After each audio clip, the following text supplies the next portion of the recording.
আসসালামু আলাইকুম বন্ধুরা, আমি কল্পনা ডেলিতে তোমাকে স্বাগত। আজকে আমি তোমাকে টক ঝাল মিষ্টি আমের আচার করে দেখাবো।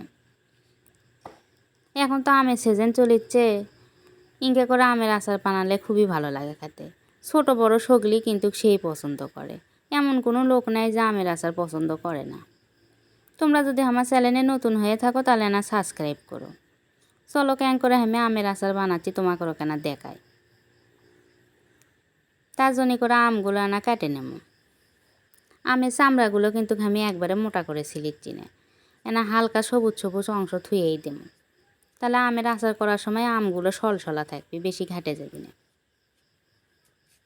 দেখো আমি আমগুলো কেন করে কাটে নিচ্ছি। আমের এখনও পুরোপুরি আটি বাঁধেনি তো।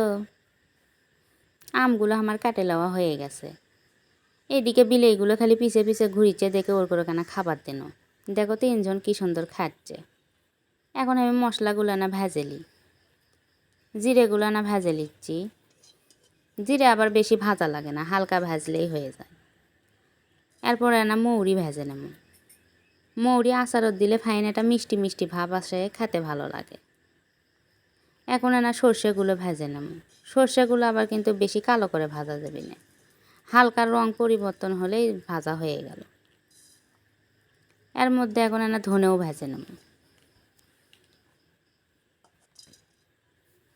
সাদা মশলা কালো মশলাগুলো ভেজে নেব। আজকে আমি সব মশলা গুঁড়ো করেই দেবো, তো ওই জন্যই সবই ভেজে নিচ্ছি। এখন শুকনো পত্তাগুলো ভেজে নেব। শুকনো পত্তাগুলো আবার বেশি কালো করে ভাজবো না, হালকা লাল লালই থমো। মশলাগুলো ভাজা হয়ে গেছে। এখন শুকনো পাটাতে গুঁড়ো করে নেব। মশলাগুলো আমি একবারে মিহি করে গুঁড়ো করবো না, হালকা শোকলা শোকলা থমো, তাহলে খেতে বেশি ভালো লাগে। এখন শুকনো পত্তাগুলোও হালকা ডলে নেব। শুকনো পত্তাগুলোও আমি বেশি মিহি করবো না। পত্তাগুলোও গুঁড়ো করা লিয়া হয়ে গেছে। আমগুলো এদিকে আমি কাটে ধুয়ে ডালা তুলে থসনো, তাও 30 মিনিটের মতো ধুয়ে দিসনো, যাতে পানিগুলো নিংড়ে যায়। এখন কড়াইতে বেশি করে তেল দিয়ে দিই। দেওয়ার মধ্যে তেজপাতা আর ডালচিনি দিয়ে দেব। আচারত কিন্তু সরিষার তেল দেওয়া লাগবে, আর বেশি করে দেওয়া লাগবে। আচারত সবসময় তেল বেশিই লাগে। তেলটা গরম হয়ে গেলে এর মধ্যে রসুন থেতলে করে থসনো, তাক দিয়ে দেন। তারপরে মৌরি দিয়ে দেন। মৌরিটা এরকম তেলের মধ্যে দিলে খেতে বেশি ভালো লাগে। আচার খাওয়ার সময় দাঁতের নিচে পড়বি, ওটার স্বাদই একটা অন্যরকম হয়। এর মধ্যে এখন আমগুলো ঢেলে দেন। আমগুলো 5 মিনিটের মতো ভেজে নেওয়া লাগবে। দেখো আমি আমগুলো কেন করে কাটিছি, চামড়াগুলো কিন্তু সবুজ সবুজই আছে। এর মধ্যে এখন স্বাদ অনুযায়ী লবণ আর হলদি দিয়ে দেব। দিয়ে ভালো করে লাড়ে চেড়ে ভেজে নেওয়া লাগবে।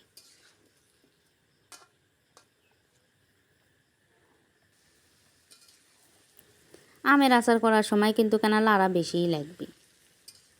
তাছাড়া আবার আচারগুলো নিচে লাগে লাগে ধরবি, খেতে আবার ভালো লাগবে না, তিতে তিতে লাগবে।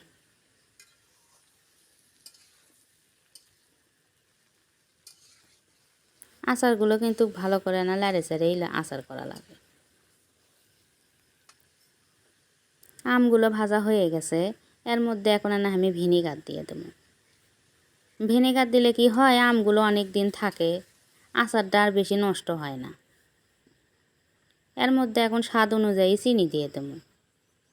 চিনি আবার আমি আন্দাজ করেই দিচ্ছি, আমার আন্দাজে। তোমরা যে এরকম মিষ্টি খাবা সিংকেই মিষ্টি দিও। আজকে আমি আচার টক ঝাল মিষ্টি করবো, তো ওই জন্য আবার একবারে বেশি মিষ্টিও করবো না, বেশি টকটকও করবো না। চিনি দেওয়ার পরে দেখো চিনিগুলো গলে যায়, একটা পানি পানি ভাব আসছে। এই পানিটা কিন্তু শুকন লাগবে, আর এই সময় কিন্তু অনবরত লাড়া লাগবে, তাছাড়া আবার নিচে লাগে লাগে ধরবি। অনেকেই কয় যে আচার আমার নষ্ট হয়ে যায়, আচার থাকে না 1-1.5 বছর। তো এই যে এরকম চিনির পানিগুলো থুয়ে দেয়, ওই জন্য আচার আর বেশি দিন থাকে না। চিনির পানিগুলো ভালো করে শুকেলে এর মধ্যে এখন মশলাগুলো দিয়ে দেওয়া লাগবে। তাও আমি 15-20 মিনিটের মতো জাল দিছি জোরে, দিয়ে পানি শুকগুলো শুকে লিছি। এখন পত্তের গুঁড়ো দিয়ে আবার না লাড়ে চাড়ে দেওয়া লাগবে। দিয়ে এর মধ্যে এখন মশলার গুঁড়োগুলো সব দিয়ে দেবো। মশলার গুঁড়োগুলো আগে দিলে আচারের স্বাদটা নষ্ট হয়ে যায়।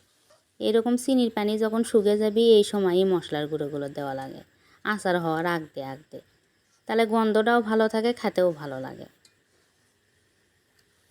দেখো পানিগুলো ফাইন শুকিয়ে গেছে, এখন আচারের থেকে তেলগুলো ছাড়িচ্ছে আর আচারও ফাইন আঠা আঠা হচ্ছে। এই আচার অন্তপক্ষে 1-1.5 বছর থাকবে, কিচ্ছু হবি না। মাঝে মধ্যে খালি আনা রোদর দিলেই হবি। ইনকে করে আমের আচার করলে কিন্তু খেতে খুবই ভালো লাগে। এই সময় আরও আনা সর্লি দিয়ে ভালো করে লাড়ে লাড়ে দেওয়া লাগবে। এই সময় কিন্তু আবার লেগে লেগে ধরা যাবে না। দেখো আচারটা কতটা আঠালো হয়ে গেছে। আচার করা কিন্তু হয়ে গেছে আমের, কতটা সহজেই করা গেল। এখন না তোমাকে বাটির তুলে দেখাই, তোমরা কিন্তু কেনা বানি টিঙ্কে করে বানিয়ে খাইয়ে দেখো, খেতে কিন্তু ভালোই লাগে।